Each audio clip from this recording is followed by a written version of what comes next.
मी सुखी असेल तर याचं कारण माझा स्वभावच असतो आणि मी जर दुःखी असेल तर याला कारणसुद्धा आपला स्वभावच असतो.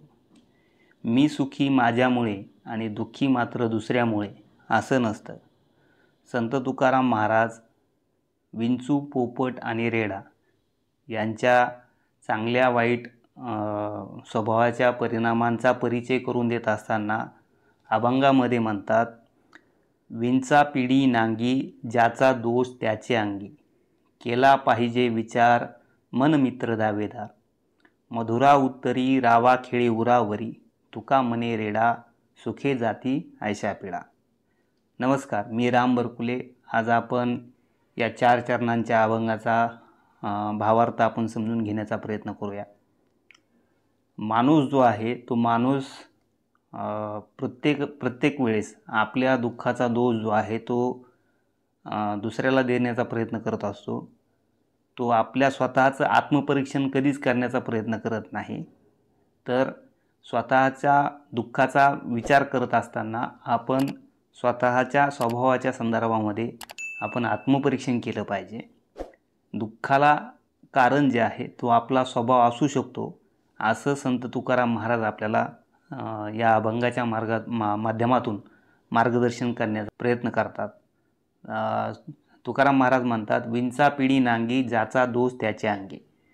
विंचवाची जी काही नांगी आहे ती नांगी सर्वांना पीडा करत असते आणि पण ती विंचवाला सुद्धा पीडा करीत असते, कारण त्या नांगीमुळेच विंचू दिसतात आणि लोक त्याला मारण्यासाठी पुढे येतात. केला पाहिजे विचार मन मित्र दावेदार. आपण याचा विचार केला पाहिजे. आपलं मनच जे आहे ते वैरी असते आणि आपला मित्र असतं. याचा माणसाने प्रत्येकाने विचार केला पाहिजे.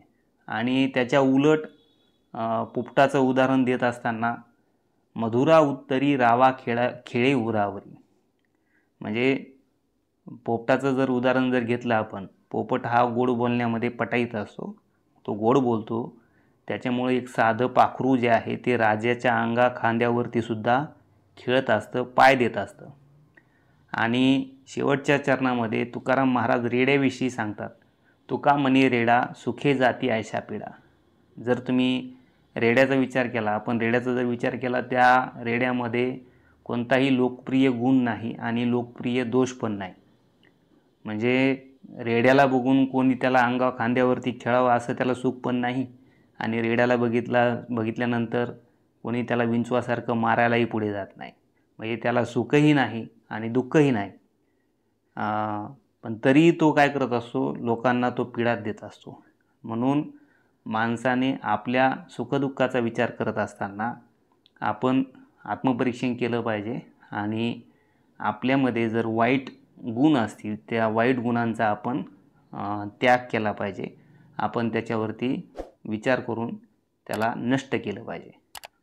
मित्रो, असेच आपण यापुढे अभंगाचे भावार्थ, तो संत तुकाराम महाराजाच्या अभंगाचे भावार्थ वगैरे समजून घेण्याचा प्रयत्न करूया. व्हिडिओ आवडल्यास चॅनलला लाईक करा, शेअर करा आणि कमेंट करा. धन्यवाद.